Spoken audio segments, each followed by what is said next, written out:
Thank you so much. It's my honor to give this presentation. I think the previous two presentations actually pays a very good foundation for my talk. Dana talked about applications, the verticals, and Kalish talked about any challenges and the millimeter wave. So in my talk, I'm going to talk about the solution to provide service or to support those service for these applications. So let's review the now. The 5G is quite active now for the past 2 or 3 years. So let's review from the cellular industry from 2G to 5G. What are the differences? And from 2G to 3G, we know that data rate, of course, we go from 2G to 3G, 4G, 5G. In addition to data rate, the service are different. For example, 2G, we focus on the audio, speech, right? 3G, starting has a little bit of data service. 4G, video, you heard from the previous talk. Video streaming, video application, now is 1/3 IP traffic in there. Two-thirds of the IP traffic is from mobile data, and half of them is from video. Now going to 5G, 4G, we start have video streaming. 5G, application for different verticals. Internet of Things. You heard about automotive applications, smart factory, smart city, smart lamp site. These are all applications we expected for 5G technology that we're going to provide to us. So you look at it in terms of wireless access technology.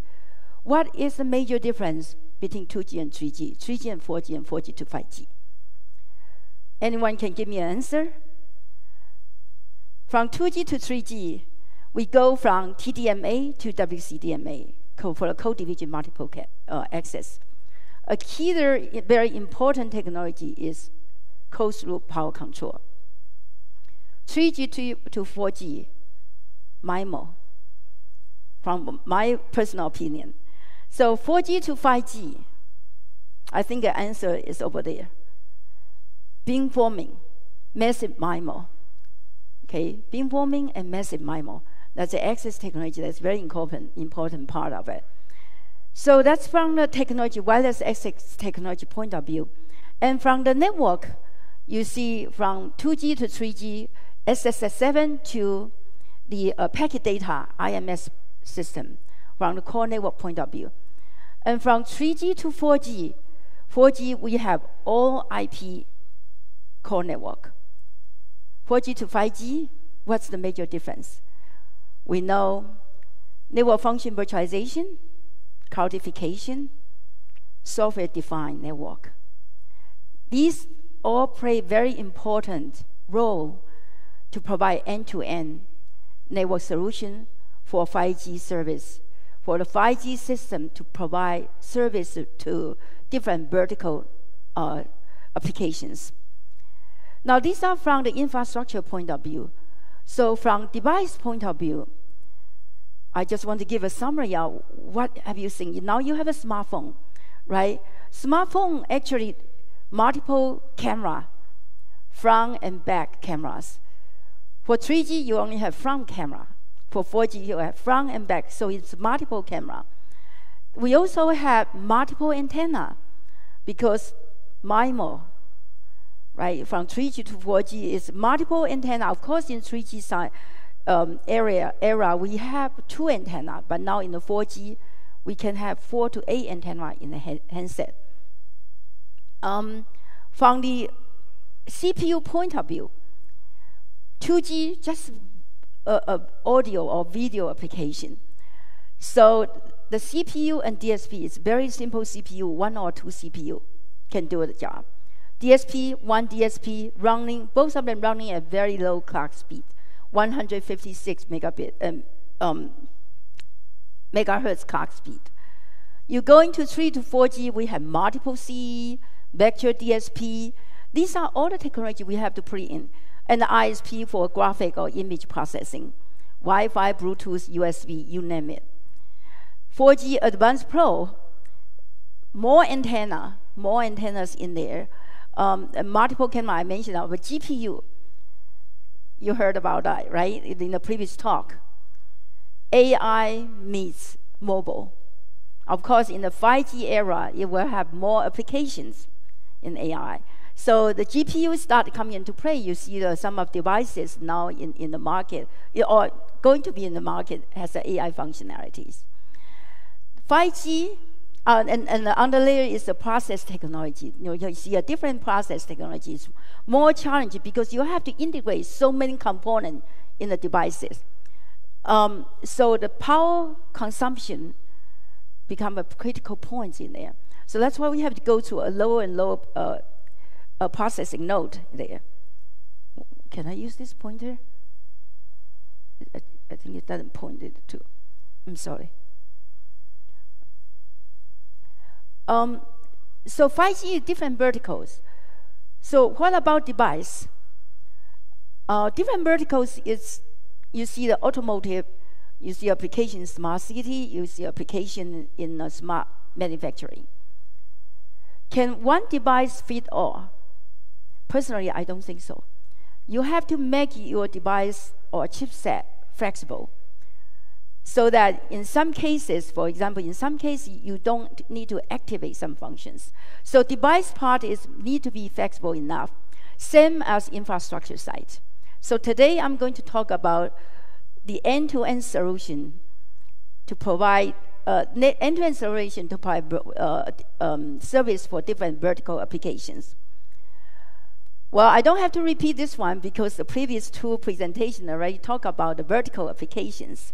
And you can see in the MWC 2018 this year, most applications presented here, not consumer, not in smartphone, it's in the things, in the different verticals. So one thing to be noted is here, the interoperability and development testing.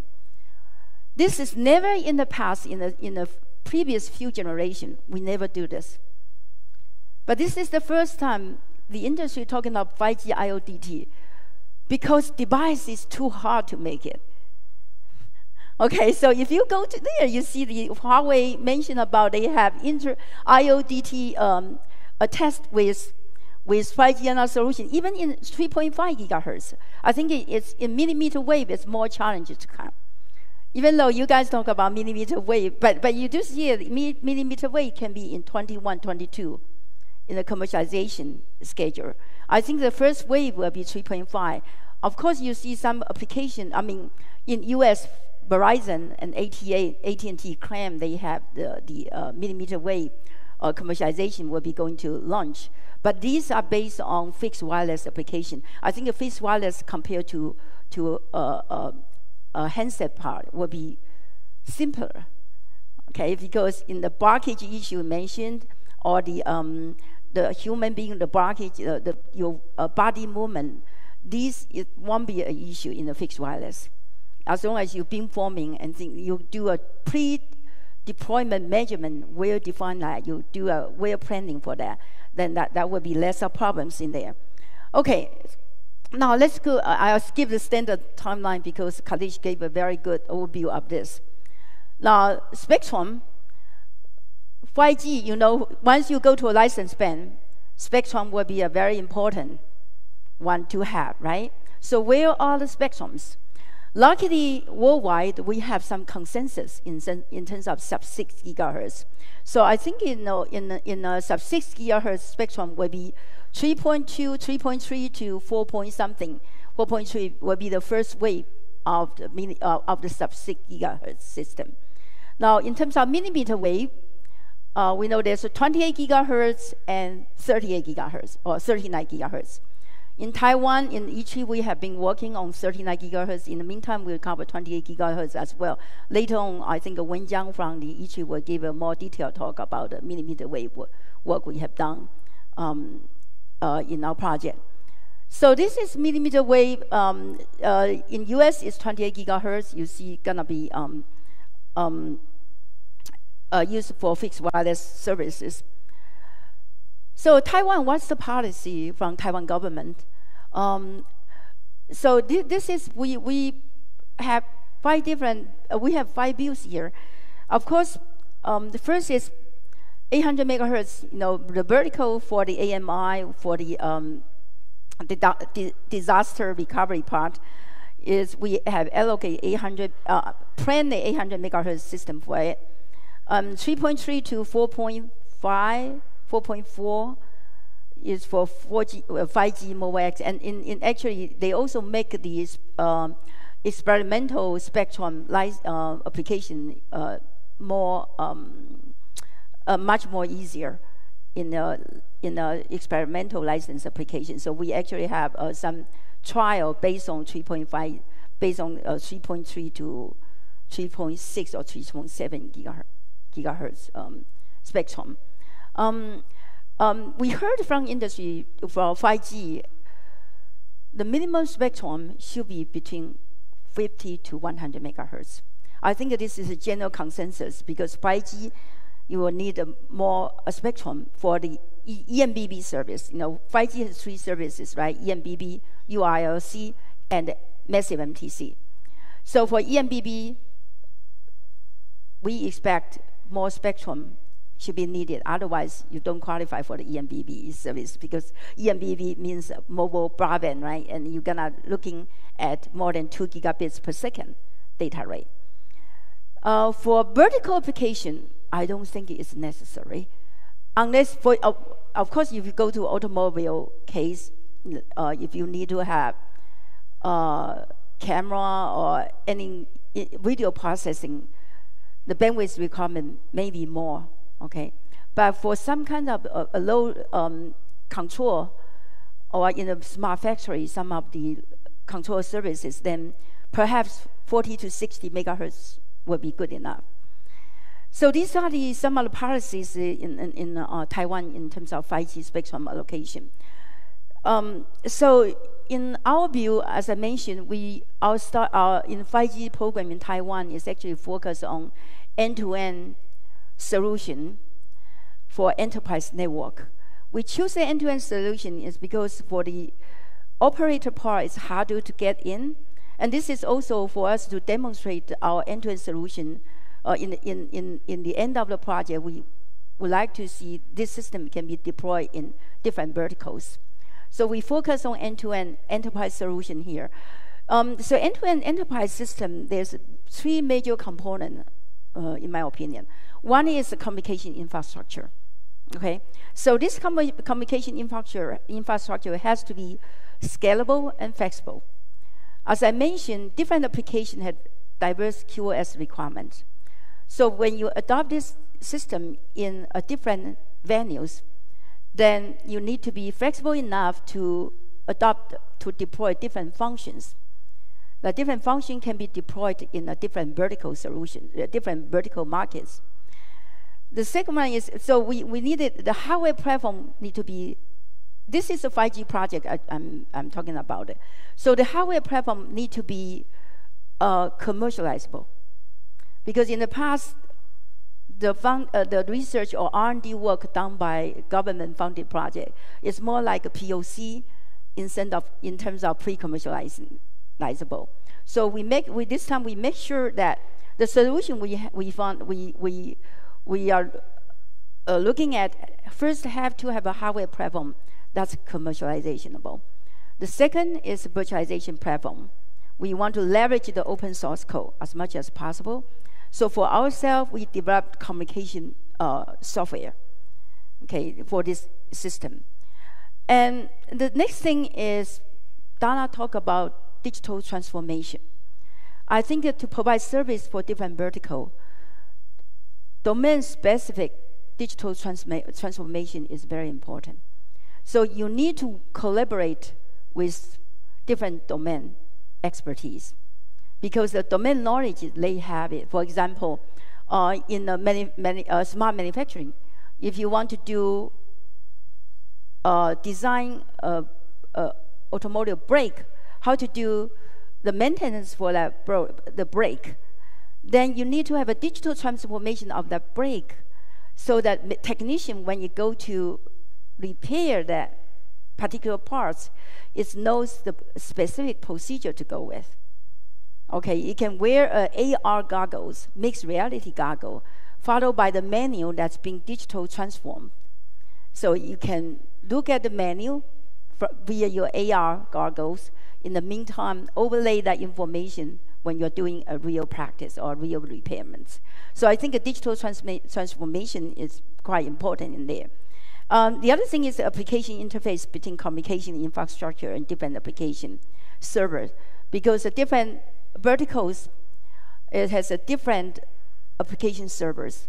So how do we make an API that can be interconnected to different servers? It's quite important in the end-to-end system solution. So Taiwan 5G status, the goal and strategies, I just let you take a look at it. I mentioned about in the previous, talk about in the previous slide. The important thing is, in order to make this to be a true system, we actually promote and establish 5G, National 5G Alliance team.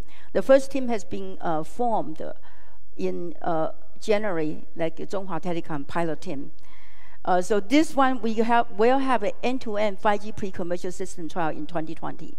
Especially in GlobalCom 2020 will be held in Taiwan, in the TICC. So we expect Keysight will join our event as well. Okay, so this is end-to-end system architecture.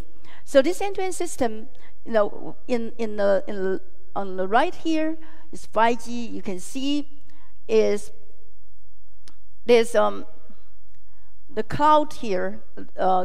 It's flexible here. We can have, from standard point of view, in the radio access network, it has a centralized and distributed unit. Okay, and the distributed unit is like RF plus some digital processing, or physical layer digital processing in there. In here, you can see the MEC is mobile edge computing. Mobile edge computing is just like smart edge computing unit plus traffic offload plus some other functions. So this is the entire design we have in our end-to-end solutions here.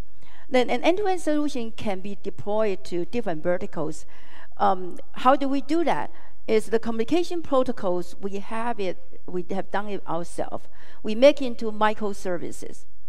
So whatever needed function that will be needed, then we can just pick those microservices and deploy it in a CPU. So it's the infrastructure here, the hardware platform is ending CPUs. Depending on you have small market or large venue. If it's a small factory or small enterprise system, then we can scale it down to have a hardware platform is a CPU maybe 1 块 or 31的台币, like 10K US dollars, something like that. We can have the entire system in there. And of course, if you have larger venue, is 10,000 users or 10,000 devices plus AI functionality, then we will need more complicated system in there. So in terms of platform cost, is variable, depending on the need of the deployment site. So this is a key feature. Of course, when we design this, we can not just go arbitrary design non-standard solution. So this solution is release 15 5G NR-based solution. The first deployment will be 3.5 gigahertz, and then later on 28, 39, maybe in 2021 timeframe. So these are the features we have in here. The one important thing is, in terms of virtualization, if you are familiar with virtualization, we actually support both container-based solution and VM-based solution. Both of them are supported in our end-to-end solution, in our end-to-end network solutions here.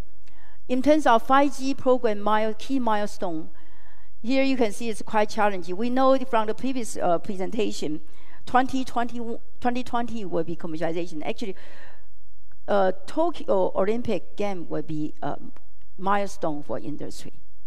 Now you see the Verizon 5G. It's actually, you see, it's a 5G MTF. It's Verizon-based standard. It's not 5G or not, right? So everybody in the industry is looking at 2020 Olympic will be the key milestone. Yeah. For in our solution, we kind of align with this. 2020 we will have a pre-commercial system deployed in TICC area in Xinyi. Okay, of course we also work with different operators. Different operators, we have 3 or 4 more operators in Taiwan, right? And they are also looking into how to deploy the 5G system in different cities or different venues. So this is our roadmap here and the key milestone, testbed and applications. So before we deploy to a commercial system, we have to test it ourselves, right? Make sure it's working instead of going to field. Going to field, there's many corner cases or abnormal cases we have to deal with. So in the 5G, we actually in MOEA funded project, there's a pre-5G field test site. This is a pre-5G, actually cover quite wide area for a pre-5G, and then cover universities, for example, like NCTU, National Chiao Tung University. And we also will go into Taida, Qingda, Jiaoda has it, and we'll go into National Taiwan University as well, have our MEC, mobile edge computing, going there. So then we have wide coverage in this enterprise. This is an enterprise system. So it's use our own core, EPC core, using our own 5G core network. Plus, we will deploy mobile edge computing node in a different site. So this is a pre-5G.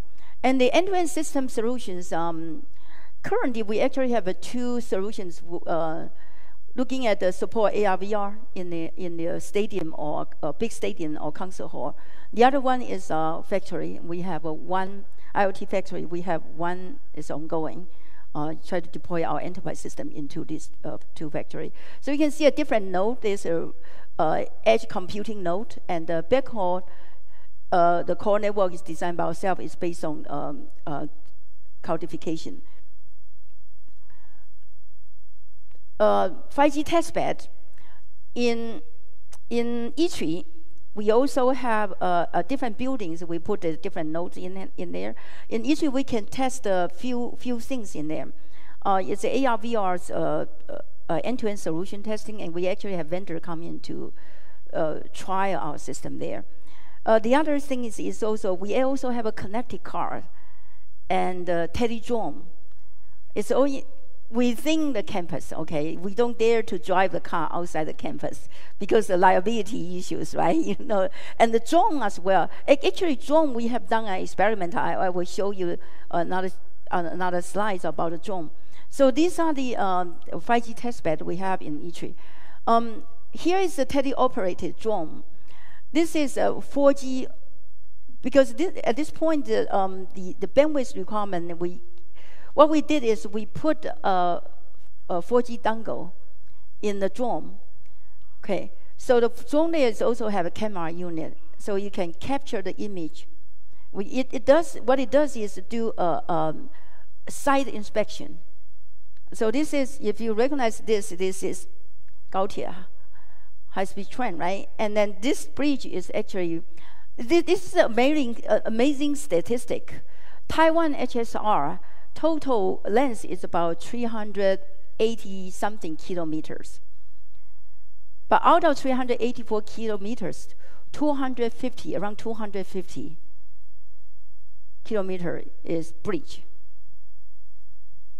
It's not because we have so many rivers, but because we want to build it at that time, to save some of the property dispute or something. And in the end, there's this long bridge. I just realized it the other day. So the bridge side, inspection become quite a big task for them, and they found out maybe using this to do inspection it's a very good idea, especially using a teleoperated. Because you have Wi-Fi drone, you cannot fly too far, right? But it's teleoperated drone. Now we have a 4G solution in there. So it's doing quite a good job now.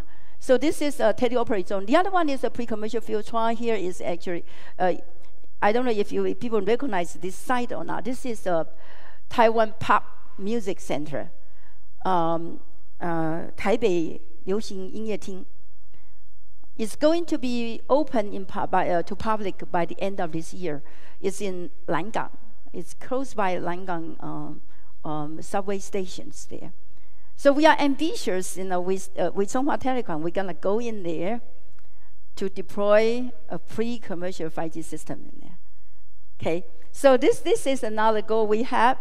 And the third one is the IoT system solution. This is a smart factory. So at this point, what we did is we put a LTA in this smart factory. It does many things in here. This is very interesting scenario because people talk about the predictive maintenance, right? So this is mainly for predictive maintenance. There's a drilling. This is a Fanuc CNC milling machine. Okay, the CNC milling machine, the CNC will collect some statistics. So I think in the smart factory application, the factory has to have some kinds of automation software available. Otherwise, if you want to spend extra money going in there, I think in the traditional factory, it's gonna be a big cost to them. So the factory itself has to have a motivation. They want to go to 4.0, right? You cannot push this idea to any 中小企业, like a small factory. They couldn't afford this. This is too much. To go into, first you have digitization information. Digital transformation is important. You need to have that digital information available so you can add in infrastructure to collect some information, to do intelligent modeling there. So this is another example we have. And vertical, I talk about the vertical application from the enterprise point of view. Of course, these are all, I'm thinking is how does it to do with the operator. So this is one way operator can get in.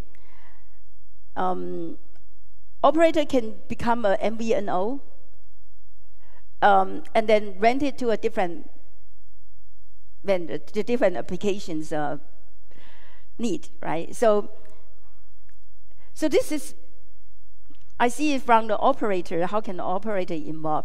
But mostly I think for verticals, I shouldn't say this in public. It will be recorded, right? So I'll skip this part. I think that the vertical application for 5G to fly high and prosperous, vertical application is important for enterprise. And in terms of spectrum allocation, it will be a totally different game. It will be a paradigm shift. Otherwise, if you're just using the auction part to offer service to vertical, it will be too expensive. So it will be a different game. And just like US, you have CBRS. It's a shared spectrum, right? You can register to use that spectrum. It's a regional spectrum. But of course, if operator want to come in, they need to come up with a different business model to provide service to vertical applications.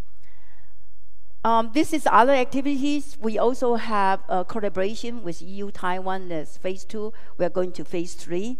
And phase 3 is more focused on the field trial and pre-commercial testing. And the phase 3 will be announced in September 2018. Taiwan 5G Alliance, led by operators. The first team has been established. The MOST, we also have a collaboration with MOST and MOET Education, Department of Education and Department of the Science and Technologies. And this is really deeply involved. It's not just, you write a paper, we publish it, and just for the named out collaboration. It's not really that. It's a very intense, close engagement with these two departments. So this is a 5G pilot team, and you can see the domestic companies that involved, industrial partners that involved in this. Okay, the end, challenges and opportunities. I think Kalish talked about the challenges in terms of millimeter wave. There's quite a lot of challenges in device side as well. And I think in the network sides now, industry talk about virtualization, right? So virtualization, can you just take any virtualization stuff into the 5G system? Because the cloudification of virtualization has been done and proved very well in the data center. Data center doesn't care about latency, doesn't care about the jittering. But in telecom, this is a different story. In the telecom, I have to make sure when I send the information out, or in the smart factory, I send stuff out, the network will not incur tremendous delay, right? We have to sometimes, for example, URLC, you are expecting the overall end-to-end delay in the air interface is 1 millisecond, right? In the network side, should not exceed some certain numbers. What is that certain limitation or criteria? That depends on your application. For example, in the AR, VR, we are looking at the stadium or the live video streaming, on-site live video streaming. That's very different. You may have a video streaming of my talk to the external audience, right? Then the audience listen at this talk. They don't have a urgency. They don't feel the delays in there, right?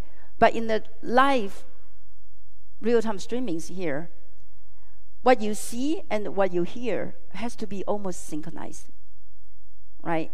So in the things I mentioned about the video streaming, 360-degree video streaming in the stadium, that application is particular for those audience that's sitting in the back or middle of the audience or the stadium or the concert hall. They couldn't see the stage views or the field actions quite well. So you have this goggle or AR VR goggle. You can see it just like a first-person view or like a VIP view. But then when you hear the audience clapping or exciting about things, you want to have the same feeling in real time, right? What you see and what you hear should be in real time, almost real time. So what do you mean real time? Then means the network delay cannot be over 1 second. If in 1 second what you hear and what you see is kind of a little disruption there, right? So we put ourselves in. We laid a constraint layer, 400 milliseconds. It's a human hear things, audio propagations to your ears. 400 milliseconds is acceptable. So in that sense, that means your network delay, you have to control it. Okay, so this is just an example. I see the challenge there. It depends on different application. You have to design your network properly. Okay, so application dependent domain information, as I mentioned, digital transformation, domain knowledge, specific information is very, very important. So collaboration, the last slide that pointed by two speakers, collaboration is very important. So when we work with IoT smart factory, we actually work with the smart factories, expertise there, know what they want to know, what they want to do, and they provide us some of the digital informations there. So data collection and modeling, that's where AI comes in, right? Where 5G meets AI. AI is everywhere. Like you said, AI is a hype now, right? And I do think many areas, maybe 80% is hype. We need to be very, very careful when you apply AI in. Don't put the AI in everywhere in your talk, right? So that's why you can see I don't have AI. I say data collection and modeling is quite important here. Deployment scenario, I think in the 5G deployment scenario, like Kanish mentioned about the millimeter wave, when you deploy it in a different environment, its propagation is very sensitive to the material of the building. Or even you go outside in the outdoors, millimeter wave versus the indoor propagation statistics are quite different. Okay, so these are the some of the deployment scenario. We have to do the coverage, capacity. Do you design this for capacity reason or for coverage? In a venue like this, probably we need a capacity, right? If many people want to get online or get high speed transmission, then high speed available, then that's a capacity. Then how do you design your network to support the high capacity requirement? Small cell is one way to go, but small cell, then when you deploy that, where is the backbone to connect those small cells? Okay, and how do you manage the interference among the small cells? So these are the topics that can have further research work or the practical implementation that we need to deal with. Private versus public. Anyway, these are the entire list. I think there's many opportunities there. I didn't talk about the RF component. I think the previous speaker talked about in the RF antenna design. How do you put all this module in your RF antenna, RF subsystem? That's a big challenge. I think Wenjiang will discuss that or talk about it in his talk. I hope you're going to talk about it. There's actually a lot of opportunities for Taiwan's industry going into RF subsystem design. Okay, I think my time is up. Thank you for your attention. Yeah.